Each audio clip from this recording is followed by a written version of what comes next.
प्यारे साथियों नमस्कार। स्वागत है आप सभी लोगों का आपके प्यारा सा स्टडी प्लेटफॉर्म साइंस संग्रह में। मैं अनु सर आप सभी लोगों का हार्दिक स्वागत अभिनंदन करता हूं और मैं आशा करता हूं कि आप सभी लोगों की पढ़ाई लिखाई बहुत अच्छी चल रही होगी, आप तैयारी बहुत अच्छे से कर रहे होंगे। प्यारे साथियों, अब आपका अगले साल बोर्ड परीक्षा में बेहतर करने का लक्ष्य है। आप इस उम्मीद में तैयारी करना चाहते हैं कि बोर्ड परीक्षा 2026 में मैं बेहतर परफॉर्मेंस कर सकूं और बेटर मार्क्स लेके आ सकूं, या तो टॉपर बन सकूं या 90 से 95% के बीच हमारा जो है मार्क्स रहे। इसी उम्मीद से तैयारी करना चाहते हो। देखो अभी वक्त है बहुत अच्छा, क्योंकि साथियों अभी से लेकर के आप फाइनल बोर्ड एग्जाम तक अगर एक अच्छा रोड मैप तैयार करते हैं, एक smart and strong study plan बनाते हैं, मैंने क्या बोला, smart and strong study plan बनाते हो, तो मैं दावे से कह सकता हूं मेरे भाई कि आप बहुत अच्छा रिजल्ट लेके आ सकते हो, बहुत अच्छा रिजल्ट लेके आ सकते हो। तो आज का वीडियो आप सभी लोगों के लिए बहुत ही खास है। इस वीडियो को अंत तक जरूर देखिएगा, बिना अंत तक देखे स्किप मत करिएगा, क्योंकि आज के इस वीडियो में मैं आपके लिए एक smart and strong study plan लेकर के आया हूं मेरे भाई। ये बहुत ध्यान से सुना, चाहे आप क्लास 10th के विद्यार्थी हैं, चाहे आप क्लास 12th के विद्यार्थी हैं, 2026 में आपका फाइनल एग्जाम होगा। तो आइए स्टार्ट करते हैं। एक बार वीडियो को लाइक जरूर करिएगा, चैनल पे पहली बार होंगे तो जरूर सब्सक्राइब कर लीजिएगा और नोटिफिकेशन को ऑन करिएगा, ताकि हम जो भी कंटेंट आपके लिए अपलोड करें तो सबसे पहले नोटिफिकेशन आपको मिले। तो आइए स्टार्ट करते हैं। हमारा टारगेट क्या है, हमारा लक्ष्य है बोर्ड परीक्षा में 95% मार्क्स हम कैसे लेके आ सकते हैं 2026 बोर्ड एग्जाम में। 2026 बोर्ड एग्जाम में 95% प्लस मार्क्स का हम तैयारी रखेंगे। जैसा कि आप सभी लोगों को पता है कि मेरे भाई लक्ष्य हमेशा बड़ा देखना चाहिए, लक्ष्य हमेशा बड़ा रखना चाहिए, सपना हमेशा बड़ा देखना चाहिए, क्योंकि जब हम जितना बड़ा सपना देखेंगे उसके अकॉर्डिंग हमारा एफर्ट लगेगा, उसी के अकॉर्डिंग हम मेहनत करेंगे। तो चूंकि हमें पता है कि 95% मार्क्स मुझे लेके आना है बोर्ड एग्जाम में, तो उसके लिए हम 95% जैसा ही मेहनत करेंगे। अगर हम ये सोचते हैं कि हमें सिर्फ 60% लाना है, तो हम 60% जैसा ही सिर्फ मेहनत डाल पाएंगे। तो आदमी जब बड़ा लक्ष्य रखता है बच्चों, तो कहीं गिरता भी है तो एक अच्छे लेवल तक आके सेट हो जाता है। तो अगर आप 95% मार्क्स की तैयारी का सपना रखते हैं और उसके हिसाब से एफर्ट्स लगाते हैं, तो कितना भी आपका किस्मत ये होगा तो आप 92% 90% तो पक्का लेके आ जाओगे। लेकिन जरूरत है एक स्ट्रॉन्ग रोड मैप की, जो आपकी तैयारी को बूस्ट करे। तो साथियों 5 से 6 पॉइंट आपको बहुत ध्यान में रखना पड़ेगा। सबसे पहला कि आपको जो है बच्चों बहुत अच्छा एक स्टडी प्लान रखना पड़ेगा, जिसको हम कहते हैं अध्ययन योजना, और एक टाइम मैनेजमेंट प्रॉपर अच्छे से रखनी पड़ेगी। ये बहुत जरूरी है। इसी में आपको बहुत सबसे पहला चीज है कि आपको कंप्लीट सिलेबस मेरे भाई समझना पड़ेगा, क्योंकि जिस मैदान में उतरने वाले हो उस मैदान की पूरी जानकारी, पूरी डिस्क्रिप्शन आपको पता होना चाहिए। तो आपका पाठ्यक्रम क्या है, कौन सा सब्जेक्ट है, कौन सा बुक है, कौन सा टॉपिक है, उसको बहुत अच्छे से समझो। तो पूरा सिलेबस जरूर समझो। सबसे पहली बात कि आपको सिलेबस समझना बहुत जरूरी है। दूसरी चीज कि आपको बहुत अच्छा एक अपना शेड्यूल बनाना पड़ेगा स्टडी का, सेल्फ स्टडी का। सेल्फ स्टडी का बहुत अच्छा एक शेड्यूल बनाना पड़ेगा, तब जाकर के आप अगर इस स्टडी प्लान को, इस टाइम टेबल को प्यारे बच्चों अगर पूरे साल तक अच्छे तरीके से डिसिप्लिन होकर के अगर आप पालन करते रहें, तो मैं दावे के साथ कहता हूं आप बेहतर करोगे, आपका रिजल्ट अच्छा होगा। तीसरी चीज, हमेशा छोटे छोटे लक्ष्य सेट करो पढ़ाई में, ताकि इस बड़े लक्ष्य को प्राप्त कर सको। मैं क्या कहा कि अगर आप बड़े लक्ष्य का देखते हो सपना प्राप्त करने का या पूरा करने का, तो उसके लिए आपको छोटे छोटे स्टेप्स ही चलने पड़ेंगे। अब ऊंचाइयों पर चढ़ना है तो एक ही बार छलांग नहीं लगाना है, एक एक कदम सीढ़ी पे ही आपको चढ़ना पड़ेगा वहां पे। तो आपको ना छोटे लक्ष्य यानी छोटे बड़े लक्ष्य सेट करने पड़ेंगे, लक्ष्य निर्धारित करने पड़ेंगे मेरे भाई, निर्धारित करने होंगे। जैसे अब इसका मतलब क्या हुआ सर? इसका मतलब ये हुआ कि अगर मैं केमिस्ट्री मैं मान लीजिए मैं एक स्टूडेंट हूं और मैं जब कोई टॉपिक पढ़ना चाह रहा हूं, पढ़ने बैठा हूं, तो मुझे एक छोटा सा पहले लक्ष्य बनाना पड़ेगा कि मुझे आज क्रिस्टल और अक्रिस्टल के बारे में अभी पढ़ना है, सिर्फ उसी के बारे में पढ़ना है। तो हमारा पूरा फोकस क्रिस्टल और अक्रिस्टल पे रहेगा। तो ऐसे एक चैप्टर का अगर हम छोटे छोटे टॉपिक को अच्छे से पढ़ते चले जाते हैं तो एक समय में पता चलता है कि मेरा पूरा चैप्टर ही खत्म हो गया। तो अगर चैप्टर एक बड़ा गोल है तो एक छोटा छोटा टॉपिक छोटा गोल हो गया, उसके हर एक टॉपिक छोटा गोल है, और हर एक टॉपिक को अगर आप पढ़ लेते हो तो आपको वो पूरा चैप्टर खत्म हो जाएगा। फिर उसके अकॉर्डिंग एक एक चैप्टर आपका छोटा लक्ष्य हो जाएगा, छोटा गोल हो जाएगा, और इसका एक पूरा सब्जेक्ट बड़ा गोल हो जाएगा। तो जब आप एक एक चैप्टर को कंप्लीट कर लोगे तो आपका पूरा सब्जेक्ट भी कंप्लीट हो जाएगा। तो ये बात जो मैं आपको बता रहा हूं, मैं ये कहना चाह रहा हूं कि आप छोटे छोटे लक्ष्य निर्धारित करो, तब बड़े लक्ष्य आराम से पाए जा सकते हैं। एक ही बार ये नहीं सोचना है कि आज पूरा फिजिक्स पढ़ लेंगे, आज पूरा चैप्टर खत्म करें। अभी ये वक्त नहीं है, अभी मार्च का महीना स्टार्ट होने वाला है। मार्च का महीना मेरे भाई स्टार्ट होने वाला है, आपके पास अच्छा खासा समय है। लेकिन इस बात को यह दिमाग में रखना है कि इसी समय में हमें बहुत बेहतर करना है। हमें बरसाती मेढक नहीं बनना है कि बहुत टाइम है, वो वाली सीन नहीं होनी चाहिए आप लोगों के साथ। तो बच्चों छोटे बड़े लक्ष्य बिल्कुल निर्धारित करने होंगे, और तब जाकर के मैं एक चीज कह दूं कि सभी विषयों पर ध्यान देना पड़ेगा, ध्यान देना होगा। मैं एकदम आसान शब्दों में लिखना चाह रहा हूं। देखिए मेरे भाई, अगर घर में सब्जी बनती है और सब्जी बनाने वाले व्यक्ति अगर पूरे मसालों का संतुलन का ध्यान नहीं रखा तो सब्जी का टेस्ट बिगड़ सकता है, सब्जी का स्वाद निश्चित रूप से बिगड़ जाएगा। कोई भी मसाला अगर अधिक हो जाए या कम पड़ जाए तो सब्जी बिगड़ जाती है, स्वाद उसका अच्छा नहीं लगता है। उसी प्रकार से जब आप तैयारी करते हो मेरे भाई, तो आपके सामने 5-6 सब्जेक्ट होते हैं, और कोई बच्चा कभी कभी क्या करता है कि वो पागल हो जाता है सिर्फ एक सब्जेक्ट के पीछे, कि मुझे तो मैथ बहुत अच्छा लगता है, तो सिर्फ और सिर्फ मैथ के पीछे पागल है। किसी को केमिस्ट्री अच्छा लग रहा है तो सिर्फ केमिस्ट्री के पीछे ही दीवाना हो गया है। इससे क्या होता है कि जिस प्रकार अगर सब्जी में केवल हल्दी ज्यादा डाल दिया जाए तो सब्जी का टेस्ट खराब हो सकता है, उसी प्रकार से अगर सिर्फ आप एक विषय के पीछे दीवाने हो रहे हैं तो आपका रिजल्ट भी खराब हो सकता है। यह बात सत्य है बच्चों, कड़वा लगा होगा सॉरी, बट ये बहुत बड़ी सच्चाई है। इसलिए सब्जी का टेस्ट अच्छा हो, इसके लिए जरूरी है मसालों का संतुलन होना। सभी मसालों को बैलेंस करके डालना है, नमक को बैलेंस करके डालना है, हल्दी को बैलेंस करके डालना है, धनिया को बैलेंस करके डालना है। तो अगर बोर्ड एग्जाम में बेहतर नंबर लाना है, अच्छा मार्क्स लाना है, तो उसके लिए जरूरी है कि आप सभी विषयों पर बराबर ध्यान दीजिए।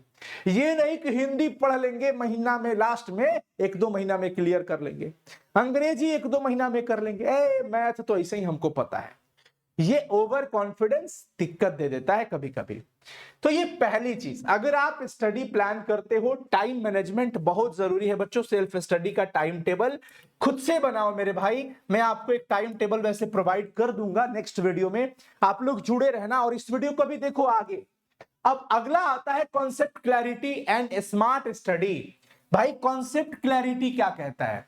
ये कई बार बच्चे क्या करते हैं, वो रटने लग जाते हैं किसी चीज को। मैं कहता हूं आप रटने के बजाय समझने पे फोकस करो ना, आप कोशिश करो अंडरस्टैंडिंग की। आपको ना focus on understanding rather than memorising, कि भाई आप रटने के चक्कर में ज्यादा पड़ जाते हो, उससे बचना है। रटने के बजाय समझने पे फोकस करो, समझने पर ध्यान दो। और ये तब हो पाएगा जब आप सही तरीके से सही प्लेटफॉर्म पे सही वे में एक डिसिप्लिन वे में पढ़ाई करोगे, तब हो पाएगा। इसलिए बच्चों जरूरी है कि आपको कॉन्सेप्ट जहां पे सिखाया जाए, जहां पे आपको कॉन्सेप्ट मिलता हो, वहीं पे आपको पढ़ना है। सिर्फ आंसर एबीसीडी टिक करने से तो नहीं हो जाएगा ना, क्योंकि सिर्फ 12th तक ही आपका जीवन का लक्ष्य तो नहीं है ना, इसके बाद भी परीक्षाएं देनी है, इसके बाद भी कॉन्सेप्ट का यूज होना है, और इसमें भी आपका कॉन्सेप्ट है। सिर्फ ऑब्जेक्टिव से आप एग्जाम पास नहीं कर पाओगे, ऑब्जेक्टिव के साथ सब्जेक्टिव भी लाना है, तब आप रैंकर्स बनोगे, अच्छा नंबर लाना पड़ेगा उसके लिए। तो साथियों कॉन्सेप्ट पे फोकस करो, तब जाकर के चीजें बहुत जरूरी होगी।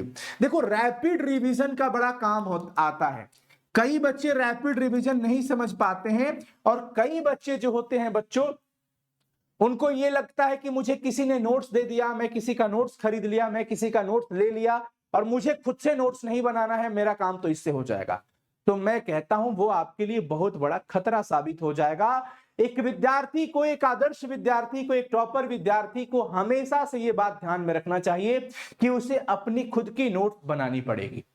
अगर आप खुद से अपना नोट्स नहीं बना पाते हैं तो आपको आइडिएशन ही नहीं मिल पाएगा कि कितना टॉपिक मुझे पता है, इस टॉपिक का डिस्क्रिप्शन क्या है, कैसे डायग्राम बनना है। तो कम से कम क्या होता है, ऑफलाइन क्लासेस में जब हम लोग पढ़ा करते थे पहले, अब तो आज डिजिटल युग है, तो इसमें हमें रिसोर्सेज को यूटिलाइज करना है।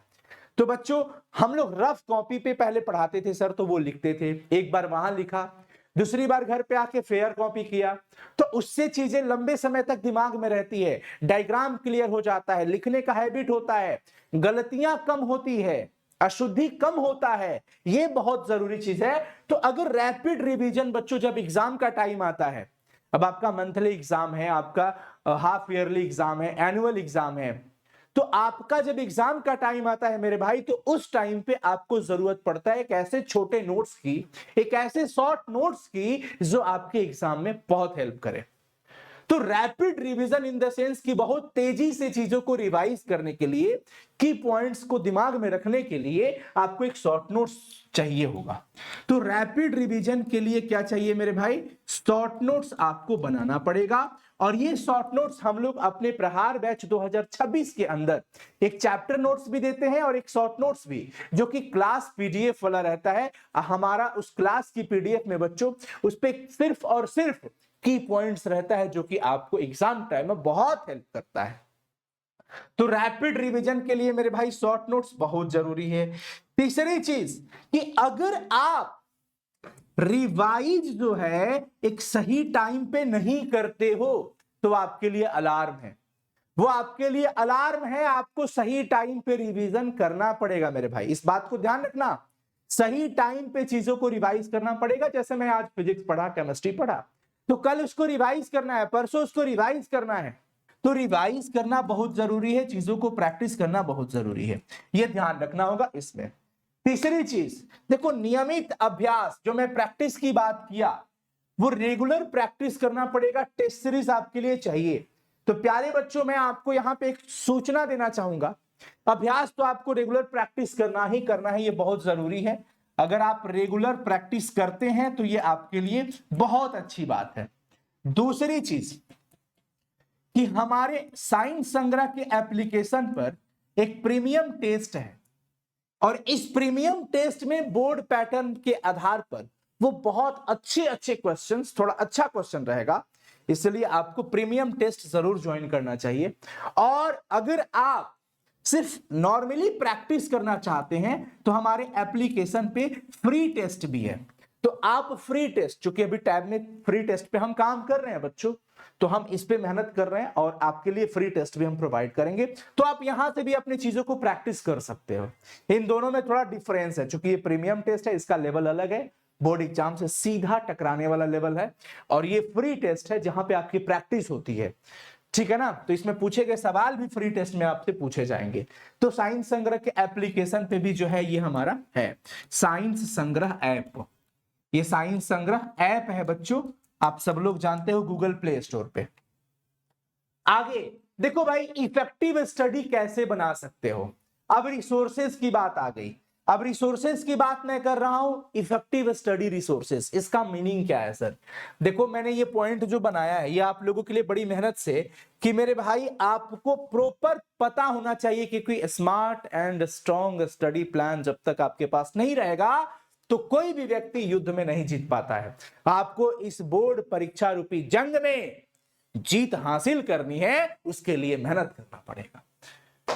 तो आपके पास रिसोर्सेज में सबसे पहली चीज कि आपके पास बुक्स होना बहुत जरूरी है। वो एनसीईआरटी का जो ओल्ड एनसीईआरटी का पैटर्न है वो पैटर्न जरूर रखिए।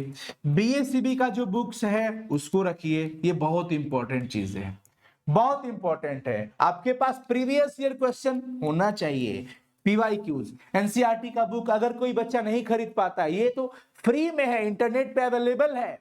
अगर ढूंढने में दिक्कत होता है तो हम एक जगह इसको कलेक्ट करके एप्लीकेशन पे अपडेट कर दिए हैं एनसीईआरटी बुक्स के नाम से, वहां पे आपको ये मिल भी जाता है क्योंकि ये बहुत फ्री चीजें हैं। दूसरी चीज, प्रीवियस ईयर क्वेश्चंस भी हमारे एप्लीकेशन पे ईयर वाइज अपडेटेड है मेरे भाई। आप यहां पर भी जाके प्रीवियस ईयर की जितने भी क्वेश्चन पूछे गए हैं पिछले 10 सालों में, वो सारा क्वेश्चन जो है वो साइंस संग्रह के ऐप पे है। तो ये स्टडी मटेरियल हो गया, ये बहुत जरूरी है आपके लिए।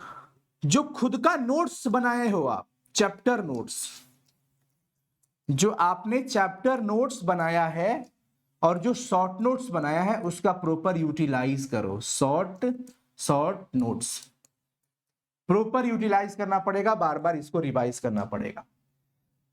अब ये सारी चीजें आप तब कर पाओगे जब आपके पास एक हेल्दी लाइफस्टाइल होगा, आपके पास कंसिस्टेंसी होगी। अगर ऐसा नहीं होना चाहिए कि आज तो बहुत सर का वीडियो देख लिया, बहुत मोटिवेटेड हो गए, मम्मी पापा से बात हो गई, मोटिवेटेड हो गए, पापा समझा दिए, खुश है वो, 2-4-5 दिन के 4 दिन के चांदनी फिर अंधेरी रात, ये कहानी नहीं होनी चाहिए भाई। आपको लंबे समय तक इस चीज को बरकरार रखना पड़ेगा। मैं कहता हूं डिसिप्लिन होना पड़ेगा। डिसिप्लिन का मतलब ही है कंसिस्टेंसी, एक पार्ट उसका ये होता है कंसिस्टेंसी। जिस भी काम को कर रहे हो तन मन लग्न से करोगे तो वो उस काम का सही परिणाम जरूर सामने आएगा। तो प्यारे बच्चों, बोर्ड परीक्षा 2026 में है, मार्च से लेकर के उस समय तक आपके पास प्रॉपर समय है, आपके पास कोई एक्सक्यूजेस नहीं है, कोई बहाना नहीं होना चाहिए। देखिए मैं कहता हूं कि देखो किसी भी चीज को ना करने के कई सारे कारण हो सकते हैं, करने के कोई एक कारण ऐसा खोजो कि आपको पढ़ने पे मजबूर कर दे, ये ध्यान रखना। तो आपके पास एक हेल्दी लाइफस्टाइल का होना बहुत जरूरी है। हेल्दी लाइफस्टाइल का मतलब क्या हुआ भाई? सबसे पहले तो डेली जो है, रोजाना आपको 6 से 7 घंटा जो है सोना है, नींद लेना है। ये बहुत जरूरी है, ये बहुत जरूरी है, क्योंकि इस पे कई बार हम बात नहीं कर पाते हैं, कई बार हम इसको दिमाग में नहीं रख पाते हैं। डेली 6 से 7 घंटा ही सोना, इससे ज्यादा नहीं सोना है। तो 6 घंटा ही कर लेना, लेकिन मैं आपको इसलिए ये कह रहा हूं कि अगर आप कंसिस्टेंसी के साथ फॉलो करते हैं तो डेली 6 से 7 घंटा अगर आप सोते हैं तो आपका हेल्थ बहुत अच्छा रहेगा। और सिर्फ सोने से हेल्थ अच्छा नहीं रहता है, आपको स्वस्थ आहार खाना पड़ेगा। मतलब आपको अच्छी चीजें खानी चाहिए, स्वस्थ आहार, जंक फूड से बचो, स्वस्थ आहार लीजिए। तीसरी चीज, थोड़ा योगा वगैरह कर लिया करो, थोड़ा मेडिटेशन कर लिया करो, उससे आपका मेमोरी पावर जो है बहुत स्ट्रांग होता है बच्चों, स्मरण शक्ति बढ़ती है। अगर आप ब्रह्म मुहूर्त में उठ करके पढ़ाई करते हो, थोड़ा प्राणायाम कर लो, योगा कर लो, योगासन वगैरह जो है ये सब थोड़ा कर लो तो चीजें सही रहेगी। उसके बाद कंसिस्टेंसी, निरंतर बने रहिए, निरंतर अपने काम पर फोकस करो, अपने काम पर फोकस करो, ध्यान दो। और बच्चों इसमें जो सबसे जरूरी चीज है, निरंतर अपने काम पर ध्यान दो। और जो अभी जो लिखने जा रहा हूं ये बड़ा जरूरी चीज है कि आपको मोटिवेट रहना है, सेल्फ मोटिवेटेड, सेल्फ मोटिवेटेड रहना है, आपको खुद से मोटिवेट रहना है। क्योंकि बच्चों आज का समय ऐसा चल रहा है कि कोई व्यक्ति, एक व्यक्ति दूसरे व्यक्ति को गिराने के लिए किसी भी हद तक जा सकता है। इसलिए मैं कहता हूं कि हंसते रहो क्योंकि रुलाने वाले बहुत मिलेंगे, कदम को आगे बढ़ाते रहो क्योंकि कदम पीछे खींचने वाले बहुत मिलेंगे, सपने हमेशा बड़ा देखते रहो क्योंकि छोटे सपने दिखाने वाले बहुत मिलेंगे, चेहरे पे स्माइल बरकरार रखो नहीं तो आपको उलझनों में उलझाने वाले बहुत मिलेंगे, और अपने काम पर खुद फोकस रखो नहीं तो दूसरे काम में उलझाने वाले बहुत मिलेंगे। साथियों, सेल्फ मोटिवेटेड रहना बहुत जरूरी है, और मोटिवेशन के लिए ना ही किसी की बहुत बड़ी वीडियो देखना है, ना ही कुछ। आपका मोटिवेशन आपके साथ आपके जन्मदाता माता पिता जी का मेहनत है, उनका त्याग है, उनका परिश्रम है, उनकी उम्मीदें आपके लिए मोटिवेशन है मेरे भाई। तो आप लोग पूरे ध्यान से इस चीज को अच्छे से अपनाओ, इन पूरी चीजों को अपना लो अपने जीवन में और बेहतर कर लो।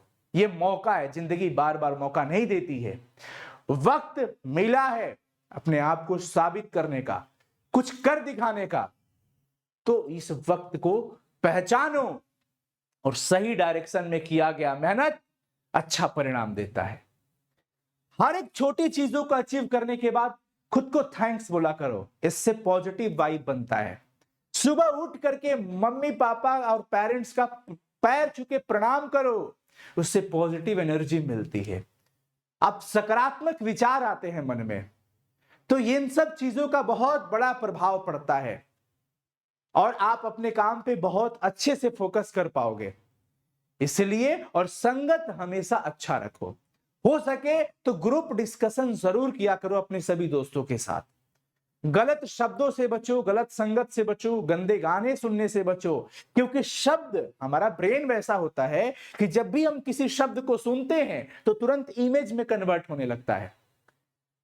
तो हम गंदे शब्द को सुनते हैं तो गंदे इमेज में कन्वर्ट होता है और उस चक्कर में हमारी हरकत बिगड़ जाती है।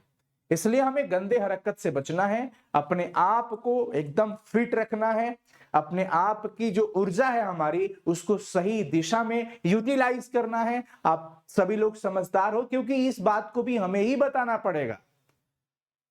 इसलिए कभी भी अपनी ऊर्जा को व्यर्थ खर्च ना करें, बेकार ना करें, अपनी मेहनत को सही दिशा में करिए। गलत दिशा में मेहनत करने का कोई मतलब नहीं मिलेगा, क्योंकि आज का टाइम है हार्ड वर्किंग तो होना पड़ेगा लेकिन साथ ही साथ स्मार्ट वर्किंग भी होना पड़ेगा।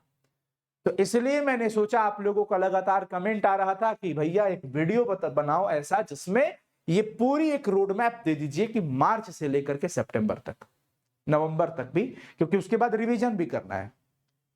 तो अक्टूबर नवंबर तक में आपके पास प्रॉपर एक समय रहता है अच्छे से सिलेबस को कंप्लीट करके पढ़ने का। खूब अच्छे से पढ़ो, अभी पूरा का पूरा हर एक टॉपिक को डीपली पढ़ा करो, अभी आपके पास टाइम है। तो मैं उम्मीद करता हूं कि ये वीडियो आप लोगों के लिए बहुत ही हेल्पफुल होगा।